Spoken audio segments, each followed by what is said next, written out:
Get ready with me while I beef about dental care and veterinary medicine. And you probably think I'm going to complain about the owners, but think again. So as you guys know, I'm a veterinarian. This is technically my day off, but I do have some meetings and stuff, so get ready with me while we talk about it. Basically, I saw one of the worst dental cases of my career this week. It was a 10-year-old border collie, was originally a working dog. He was a goose chasing dog, whatever that is, and was rescued by this owner because he just wasn't being taken care of very well, or she wasn't, I'm sure she just wasn't being as productive as she used to be, so the owner gave her away. So this owner took her in. She's a great dog, but has horrendous teeth, and a raging heart murmur. So this is kind of where the issue happened. And I saw this patient as a new to us client. Just moved to this area. I live in the Triangle area of North Carolina. They are coming from Georgia. They were told, understandably, that this is a high-risk patient for a professional dental cleaning. If you don't know, professional dental cleanings in animals are similar to people when you go get your teeth cleaned. The only problem is you can't ask an animal to sit there and keep their mouth open. You have to put them under anesthesia, admittedly pretty light anesthesia typically, but anyways, it's a fully anesthetized procedure, which probably the most influential risk factor to make anesthesia riskier is heart disease. So, the vet is like, we need to get this heart disease worked up. The owner's like, no problem. So you could tell he didn't have like a medical background, but he did everything that they wanted. They did an echo. They started the dog on Vetmedin, which is a medication that just helps like the heart pump more efficiently and has been shown to greatly increase the time before they go into heart failure. But the problem with that med is that it is really expensive.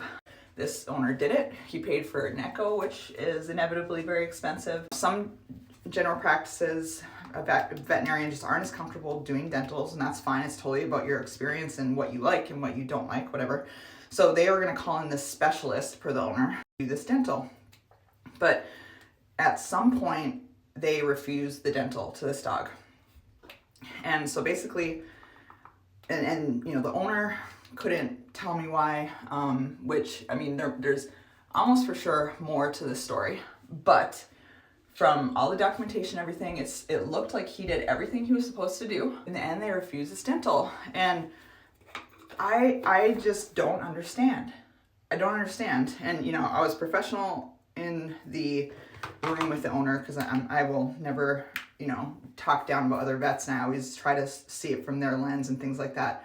And yes, this is a high-risk dog, but this dog has a huge decrease in their quality of life due to this dental disease. Like when I tell you it was horrendous, horrendous. Like I'm surprised this dog even eats anything.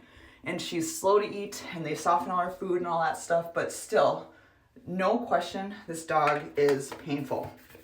So I guess my beef here is that this is an owner that understands the risk. He's like, I understand that she might not make it through a procedure, like they might need to stop early. I understand that she might pass away. And I that's obviously worst case scenario. Nobody's looking for that, but it is a possibility. So basically, he understands this. He's willing to take that risk.